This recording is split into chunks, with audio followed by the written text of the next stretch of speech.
Hola clase, este es Señor Wicks. We recently introduced this new dialogue, or beginning dialogue, and although we won't go over a lot of details with the dialogue, I do want to talk about how the dialogue relates to conjugating verbs. Let's go over it real quick. Hola, ¿cómo estás? Estoy muy bien, gracias. ¿Y tú? ¿Cómo estás tú? And of course, this is two guys talking. After I say, ¿Y tú? ¿Cómo estás tú?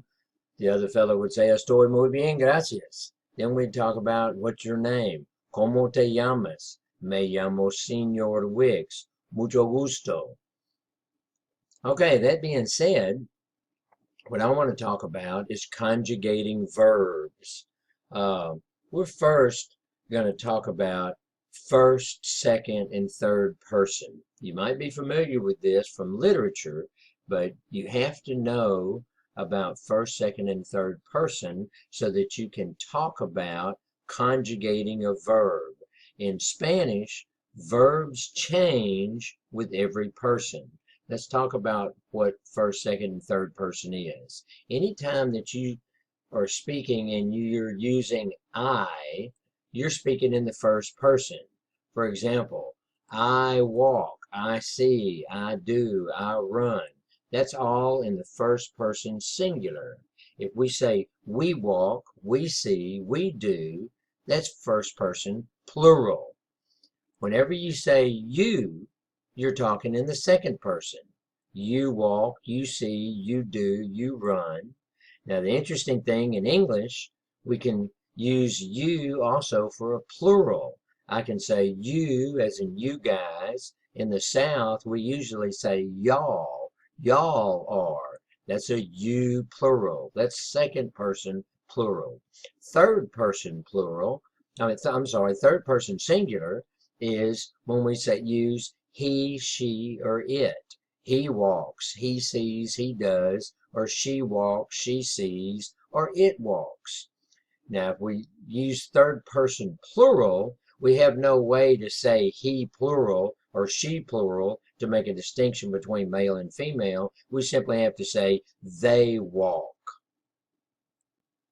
Now, when we talk about conjugating a verb, the best example in English is to use the verb to be.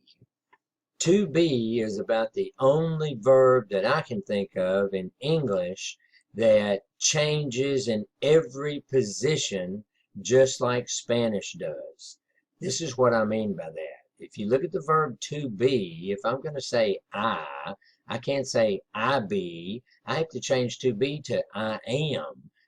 Some people say I be, but it's not correct English. If I'm going to say first person plural, I say we are. So be changes to are. If I'm going to say you and use to be changes to you are. Same thing with the plural. If I want to say you are or y'all are. And then the verb changes again when we go into third person. When we say he or she, we can't say be or am or are. We have the verb changes to is. He is, she is, or it is. And then when we talk about third person plural, to be changes to they are. Now in English, usually the verbs don't change in every position like to be does. Let's look back at our verbs that we used in our first example. First person singular, I walk. Plural, we walk. Second person singular, you walk. You plural, you walk. But in third person, we have to add a little s to walk. He walks, she walks, he sees, she sees, it walks. I can't say he walk. I have to add an s to it. And then when we go to the plural, we drop that s back like all the other positions. They walk, they see.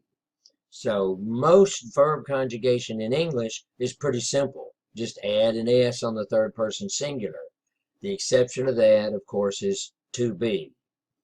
The important thing about this is Spanish is like to be. Every Spanish verb is going to change in every position. Let's look at what I'm talking about. In Spanish, there are two verbs for to be. There's to be for temporary conditions, like, for example, I'm happy. I am happy. But 10 minutes from now, I may not be happy. I'm sick. I'm sick today, but I may not be sick tomorrow. So those are temporary conditions. I can say I am a man. Well, that's permanent, because when I wake up tomorrow, I'm still going to be a man. And you would use the verb ser for permanent conditions, and you use estar for temporary conditions. So let's look how estar conjugates. When I want to use the first person singular, the word for I in Spanish is yo. And if I want to say I am, I say yo estoy. Now, because estoy is the form of a star that only goes with yo, I can leave yo off in a sentence. That's why in our dialogue we said estoy muy bien. It's the same as saying yo estoy, but I can leave the yo off. The word for we in Spanish is nosotros. And the way estar changes, it changes to estamos. Nosotros estamos. The second person singular is estás. The word for you in Spanish is tú. Actually, Spanish has two words for you. There's a formal and an informal. The informal, the one you'd use with your friends, is tú. And the way you'd use estar with tú is tú estás. If you were talking to someone you want to show respect to, such as an adult or a teacher, someone like that, you would instead use the word usted. Usted means you formal. The verb for tú is estás. Tú estás. You are. The verb for usted, you drop that little s and say usted está.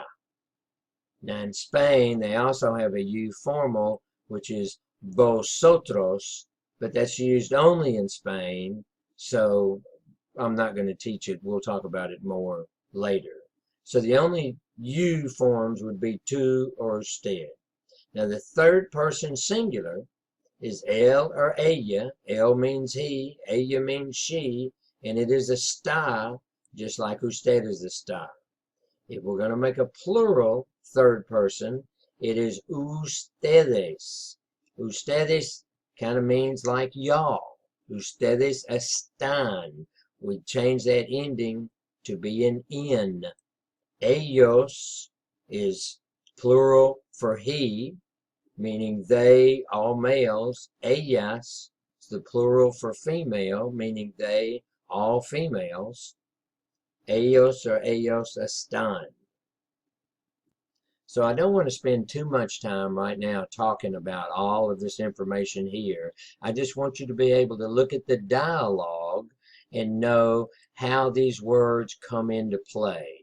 So you see, when we say, hola, ¿cómo estás? Remember, estás means you are.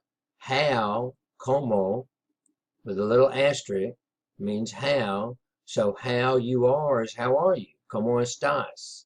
I don't have to say you, because estás only goes with you. ¿Cómo estás tú? I can say it, but I leave it tú off here. The next line, estoy, muy bien. Estoy means I am. I don't have to say I, because estoy only goes with I. Muy bien means very well. Muy means very. Bien means well. And gracias means thank you. So this is, I'm very well, thank you. How are you? I'm very well, thank you. Then the nice thing to say in this dialogue is y tú. Remember the E, the Y, E means and, pronounce it E, and you. So the first person says, how are you? Second person says, I'm fine. And you? How are you? ¿Cómo estás tú? Now, of course, we didn't put it in the dialogue here, but that person would have to answer, estoy muy bien, gracias. But the next part of the conversation, ¿Cómo te llamas? That llamas is the to form of llamar, L-L-A-M-A-R. Llamar means to call. ¿Cómo te llamas? That means how do you call? And this little te means yourself. How do you call yourself?